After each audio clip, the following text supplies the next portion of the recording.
The story of Zen Master Rinzai and a man named Jack finding peace amidst anger. In life, moments of anger are inevitable. Sometimes, emotions rise like a sudden summer storm, clouding our judgment. But is anger really necessary? In the heat of the moment, we may be missing an opportunity to understand ourselves better. Let's follow the story of Zen Master Rinzai and a man named Jack and see how even the simplest things can offer profound lessons. It was late afternoon, and the sky slowly turned orange, casting soft light over the old tile roofs of the temple. A gentle breeze rustled the bamboo grove, whispering quietly, as if nature itself was at peace. The serene atmosphere stood in stark contrast to the storm brewing in the heart of the man approaching the temple. Jack, a middle-aged man with a solid build, walked briskly toward the temple gate. His face was tense, his jaw clenched, and his eyes heavy with frustration. Life had thrown him one too many curveballs that day. Work troubles, personal conflicts, and the weight of unmet expectations burned inside him. Though the cool breeze kissed his skin, it did nothing to quell the fire in his chest. Each step he took felt heavy with anger, as if the ground beneath him carried the burden of his boiling emotions. When Jack reached the gate, he threw it open with a loud bang, the door slamming against the wall, shattering the silence of the temple grounds. Without care, he kicked off his shoes, sending them flying to the side, as though his anger could be relieved through those careless motions. Inside the temple stood Zen Master Rinzai, a small yet composed figure whose presence was as steady as a mountain. His deep, kind eyes seemed to look right through Jack's anger, as though seeing into the core of the storm raging within him. When Jack tried to enter the room, the master raised his hand, slow and deliberate, and said gently, "Wait, don't come in just yet." Jack stopped, scowling, his frustration bubbling to the surface. "Why not? I came all the way here to find some peace, and now you're keeping me out?" Rinzai smiled, his face serene, as if untouched by Jack's fury. His voice was soft but steady, like the quiet ripples of a pond at dawn. "Before you come in, please go back and apologize to the door and your shoes." Jack blinked in disbelief, his eyebrows knitting tightly. "Apologize to the door and my shoes? What kind of nonsense is that? They're just things. Why the hell would I apologize to a door?" Rinzai's expression didn't change. His voice remained calm, as if Jack's anger was just another breeze passing by. If you can be angry with them, why can't you apologize to them? When you slammed the door and kicked your shoes, you formed a relationship with them, and that relationship was built on anger. If anger can create a connection, then so can apology, and it's a much kinder one. Jack stood there, feeling a strange confusion wash over him. The logic was simple, yet he had never thought about his actions that way before. To him, slamming doors and kicking shoes was just venting frustration. But now, the idea that even objects could be part of how he expressed himself stirred something deep within.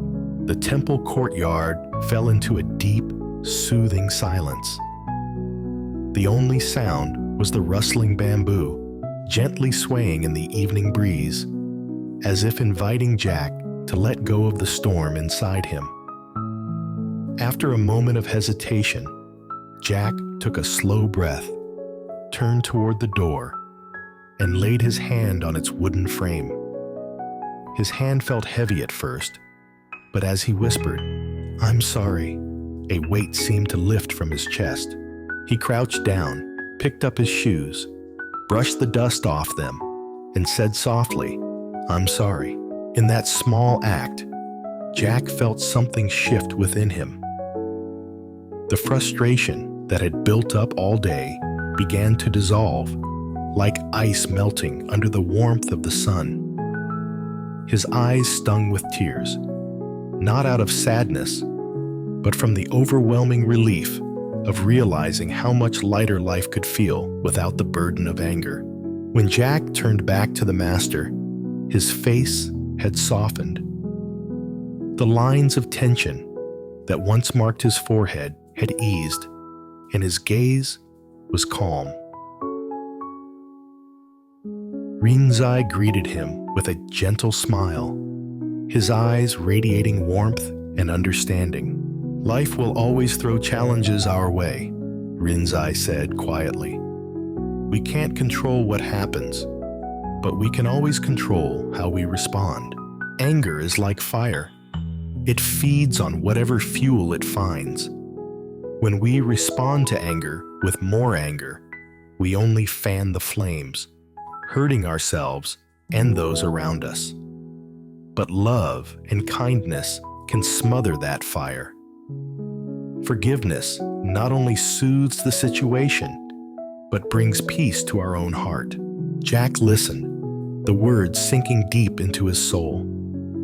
He realized, perhaps for the first time, that he didn't have to let anger control him. Every moment was a choice. He could choose to fan the fire, or he could choose to extinguish it with love. Rinzai's voice was steady and comforting. When you choose love, you invite positive energy to flow through you. Even the smallest moments, a kind word, an apology, become opportunities to nurture that energy. Every time you choose love over anger, you reclaim a little more of your peace. Jack nodded slowly, feeling as though something within him had been unlocked. He wasn't sure what was ahead, but he knew he wanted to live differently. Apologizing to a door and a pair of shoes might seem silly, but it had opened his eyes to a new way of being, a way that led toward inner peace. The sky outside was now a soft lavender, and the chirping of crickets echoed across the temple grounds, filling the air with a peaceful hum. Jack smiled, a gentle, genuine smile that felt like the first one in years. As he walked away from the temple, he felt lighter, as though a heavy burden had been lifted from his shoulders. From now on, Jack thought, I'll try to notice my emotions before they take control. I'll choose kindness and compassion, not just for others, but for myself too. And what about you? When was the last time you felt angry? Could you have responded differently?